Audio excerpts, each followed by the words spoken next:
Hello दोस्तों। तो आज हम chapter number first chemical reaction and equation के टाइप ऑफ केमिकल रिएक्शन का थर्ड टाइप पढ़ने वाले हैं। ठीक है, तो आज हमको पढ़ना है डिस्प्लेसमेंट रिएक्शन। इसका थर्ड टाइप है डिस्प्लेसमेंट रिएक्शन। तो चलिए पहले इसकी डेफिनेशन देख लेते हैं, डेफिनेशन क्या बोलती है। तो डेफिनेशन लिखा है, those chemical reaction in which a more active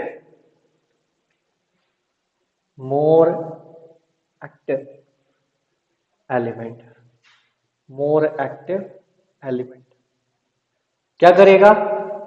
more active element displace और रिमूव, यानी या तो डिस्प्लेस कर सकता है या तो रिमूव कर सकता है। क्या कर किसको? अनदर लेस रिएक्टिव एलिमेंट को। किसको? लेस रिएक्टिव एलिमेंट को वो रिमूव करेगा। कौन? मोर एक्टिव एलिमेंट या तो डिस्प्लेस करेगा या रिमूव करेगा। किसको? अनदर लेस रिएक्टिव एलिमेंट, यानी इसकी इस केमिकल रिएक्शन में एक मोर रिएक्टिव एलिमेंट होगा और एक होगा लेस रिएक्टिव एलिमेंट। और दोनों की जब रिएक्शन होगी तो more reactive element less reactive element को उसकी जगह से हटा देगा, ठीक है, और खुद उसकी जब पोजीशन ले लेगा। फ्रॉम अ कंपाउंड, कहां से? कंपाउंड में से, किसी कंपाउंड में से। तो और कॉल्ड डिस्प्लेसमेंट रिएक्शन। तो ऐसी केमिकल रिएक्शंस को डिस्प्लेसमेंट रिएक्शन कहते हैं। ठीक, तो सब आप लोग को समझ में आ गया। तो चलिए अब हम क्या करते हैं, उसके कुछ एग्जाम्पल देखते हैं। जैसे हमारे पास यहाँ कुछ एग्जाम्पल हैं, तो हम पहले इस एग्जाम्पल के लिए चलते हैं। तो सबसे पहले हम देख रहे हैं कि यहां पर हमारे पास कौन है? यहां हमारे पास है जिंक। ठीक, जिंक की रिएक्शन हम किससे करवा रहे हैं? कॉपर सल्फेट से।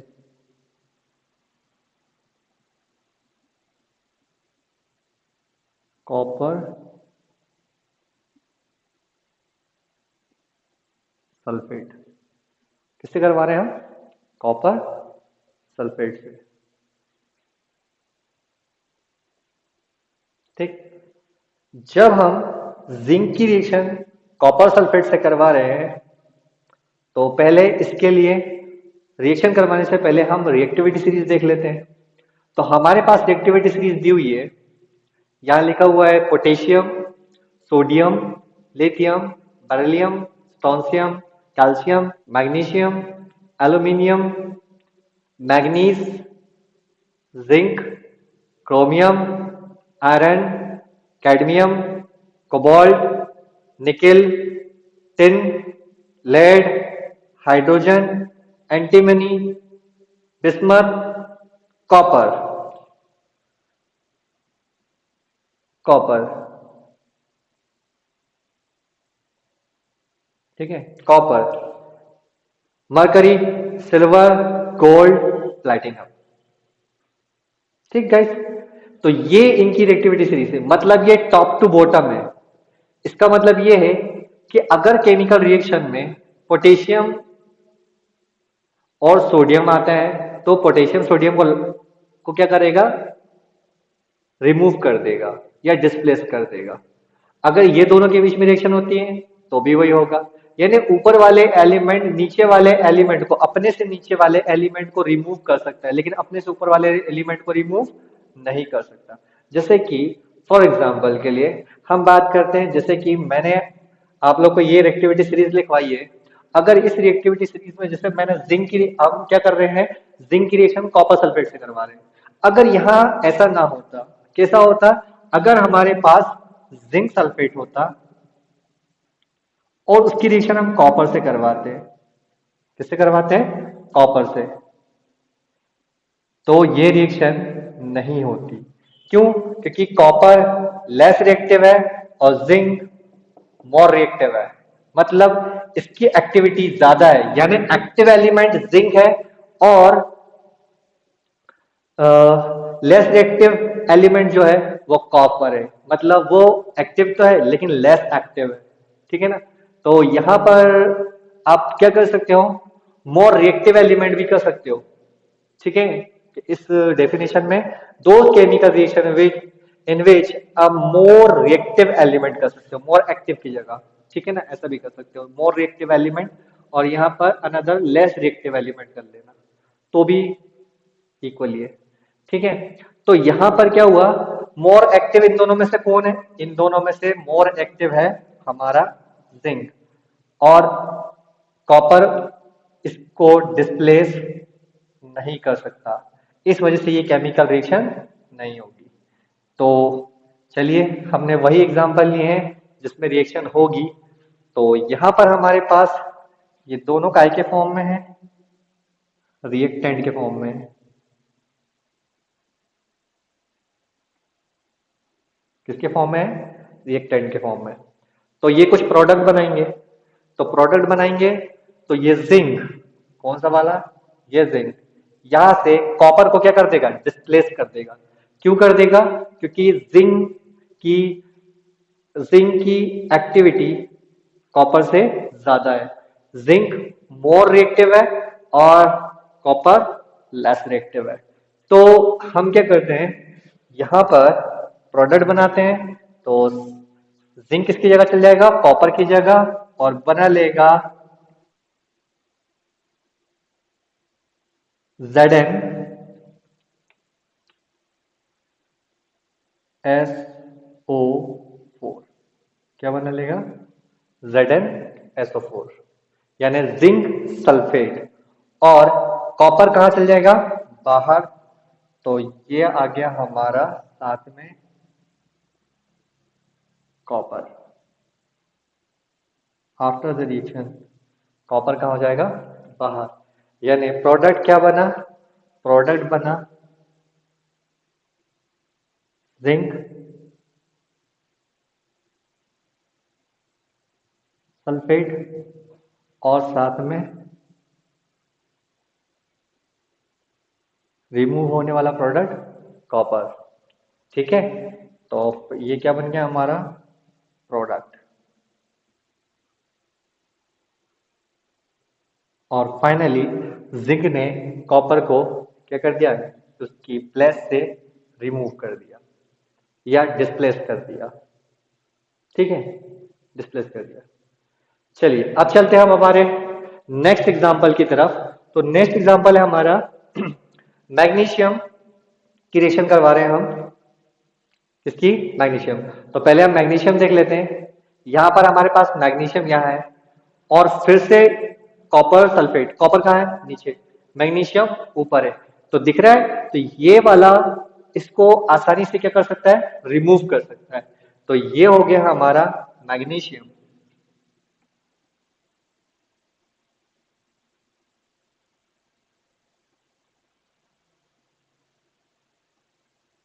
मैग्नीशियम, मैग्नीशियम क्या करेगा, रिएक्शन करेगा किससे, अगेन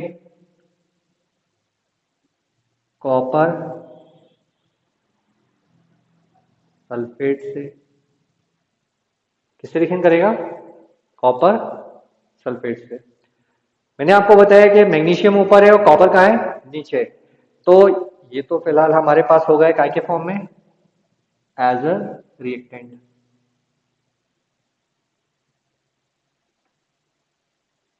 ठीक।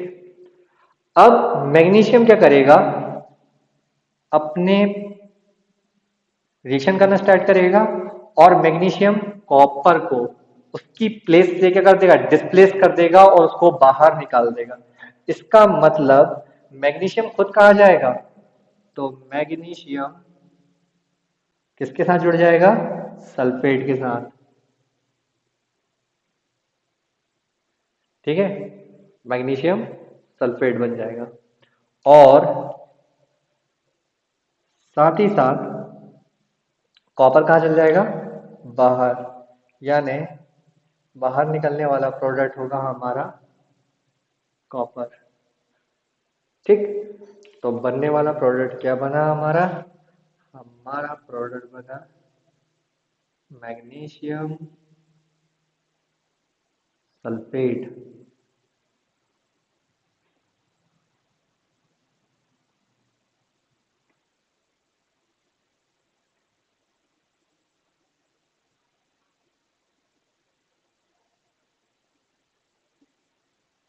और साथ में कौन निकला? कॉपर।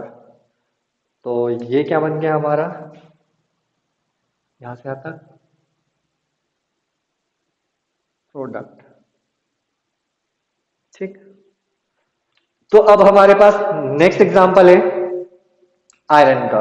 किसका है? आयरन का।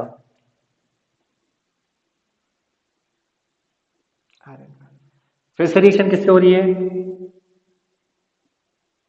कॉपर सल्फेट से। ये क्या है हमारे पास? रिएक्टेंट है।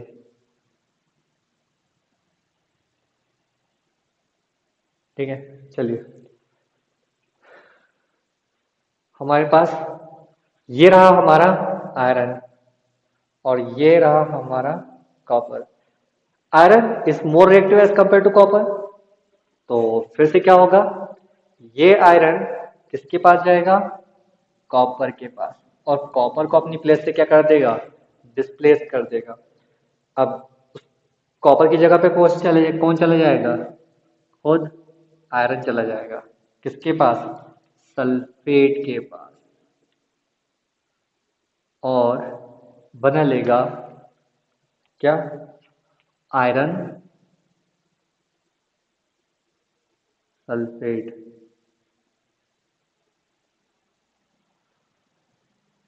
ठीक। और बाहर कौन निकल जाएगा? क्योंकि इसने आयरन ने रिमूव किसको किया है, यानी डिस्प्लेस किसको किया है? कॉपर को। तो यहां पर आ जाएगा हमारा कॉपर बाहर की तरफ।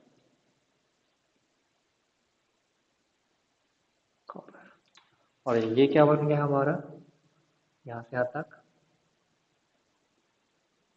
प्रोडक्ट। ठीक है गाइस।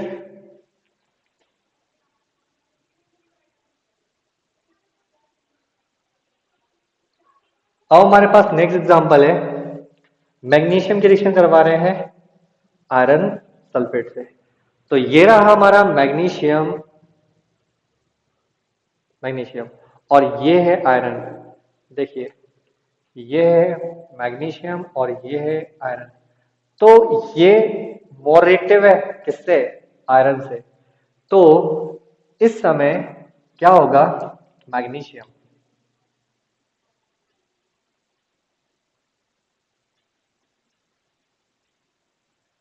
और यहाँ पे कौन है? Iron sulphate.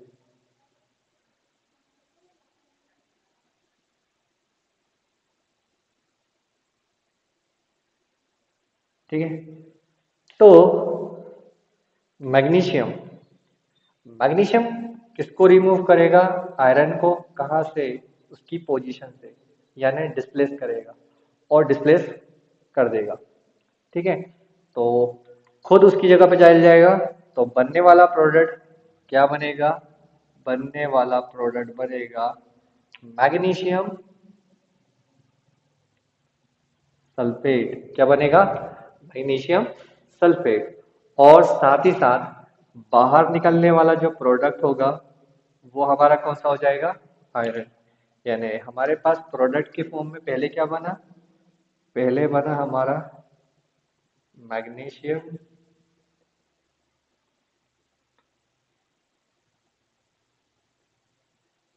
सल्फेट और साथ में कौन निकल गया? आयरन। और ये क्या बना हमारा? ये बना हमारा प्रोडक्ट।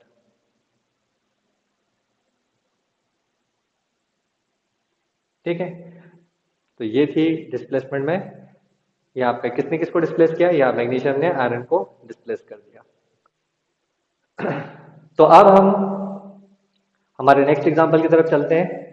हमारा नेक्स्ट एग्जांपल है जिंक की। हम किससे रिएक्शन करवाएंगे? आयरन सल्फेट से। ठीक है। तो हमारे पास दिया है जिंक और फिर आ गया आयरन सल्फेट। जिंक, ये रहा हमारा जिंक। और उसी के थोड़ा सा नीचे कौन है, आयरन। जिंक मोर रिएक्टिव है as compare to iron, zinc is more reactive, है ना, more reactive as compare to iron.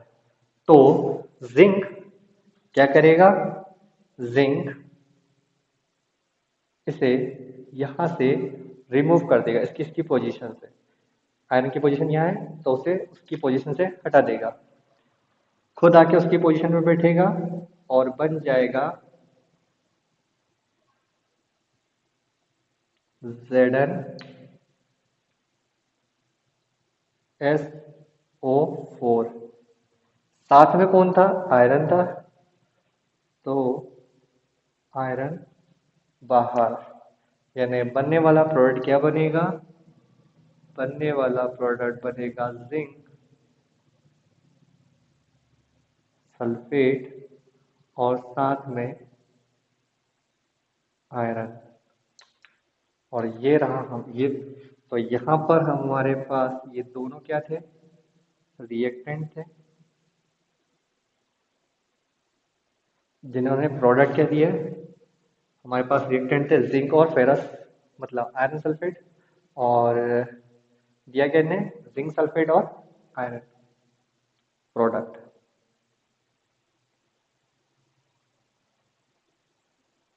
ठीक, यहाँ पर ये क्या था, रिएक्टेंट था।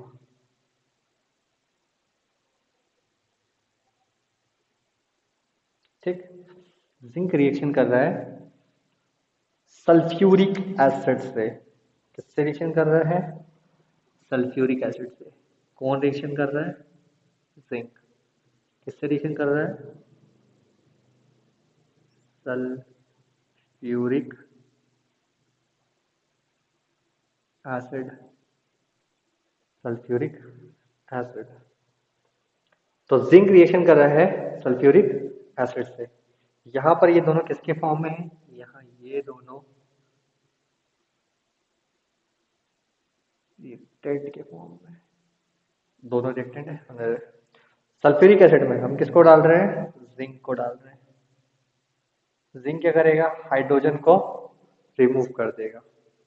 ठीक, जैसे ही ये इसको रिमूव करेगा और खुद कहाँ चल जाएगा, SO4 के पास, तो बनने वाला प्रोडक्ट क्या बनेगा, Zn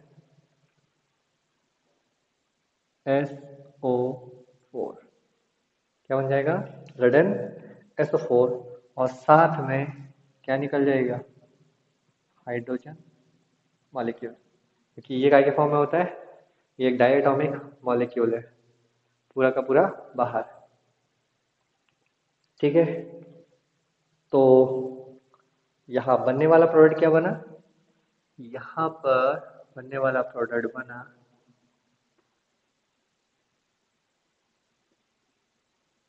जिंक सल्फेट, और यहां से निकल गया हाइड्रोजन गैस।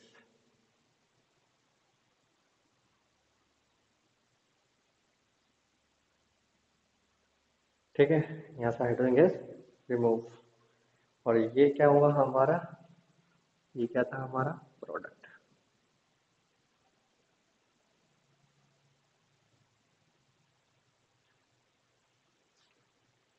ठीक है, तो गाइस हमने अब कंप्लीट कर लिया है डिस्प्लेसमेंट रिएक्शन। तो ये हमारा डिस्प्लेसमेंट रिएक्शन कंप्लीट हुआ है। आई होप कि आप लोगों को समझ में आया हो। इसमें किसी भी तरह की कोई भी चीज है जो आपको समझ में नहीं आई है तो प्लीज मुझे कमेंट कर दें, मैं आपके कि सारे सवालों को जवाब देने की कोशिश करूंगा। और अगर वीडियो पसंद आ गई है आप लोगों को तो प्लीज लाइक करें, शेयर करें और सब्सक्राइब करें। तब तक के लिए हैव अ नाइस डे।